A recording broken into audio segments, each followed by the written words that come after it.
జరగకపోతే లేదో చాలా రోజుల నుంచి అది పెండింగే ఉన్నాయి, అభివృద్ధి అవ్వట్లేదు అనుకునేవారు ఒక రాగి చెంబులో నీళ్లు తీసుకొని అందులో కాస్త గంధం పొడి వేసి రేపు మంగళవారం అమావాస్య దగ్గరలో ఎక్కడైనా రావి చెట్టు వేప చెట్లు ఉంటాయి కదా, అటువంటి చోటు వెళ్ళి మీ మనసులో ఉన్న సంకల్పాన్ని పరిపూర్ణంగా తెలుసుకొని మీరు ఏ కోరిక అయినా అది ధర్మంగా ఉండాలి, అటువంటి తెలుసుకొని ఆ చెట్టుకి నీళ్లు పోసి మనస్ఫూర్తిగా ఆ చెట్టుని 2 చేతులు తాకాలి. చూడండి, వేప చెట్టుని మాత్రం తాకచ్చే కానీ రావి చెట్టును తాకరాదు.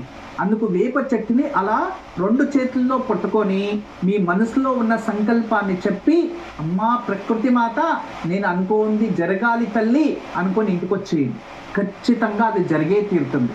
లేదో ఒక ట్రయాంగిల్ షేప్ వేసి ఇంట్లో కుంకుమలో ట్రయాంగిల్ షేప్ రాసి దానిపైన ఒక ఆకు వేసి దానిపైన కూడా ఒక ట్రయాంగిల్ రాసి దాని మధ్యలో దుర్గాదేవి విగ్రహాన్ని పెట్టి చక్కగా అమ్మవారికి కుంకుమతో కలిపిన నీళ్లతో అభిషేకం చేసి తర్వాత అమ్మవారిని ఎర్ర పుష్పాలతో అలంకరించి అమ్మవారికి ఎర్ర చందనం పెట్టి దుర్గా కవచం చదువుకున్నా, దుర్గాష్టకం చదువుకున్నా, లేదో అమ్మవారిది ఇష్టమైన శ్లోకాలు పారాయణ చేసుకున్నా, లలితా సహస్రనామం చదువుకున్నా త్వరలో మీ సంకల్పం సిద్ధిస్తుంది.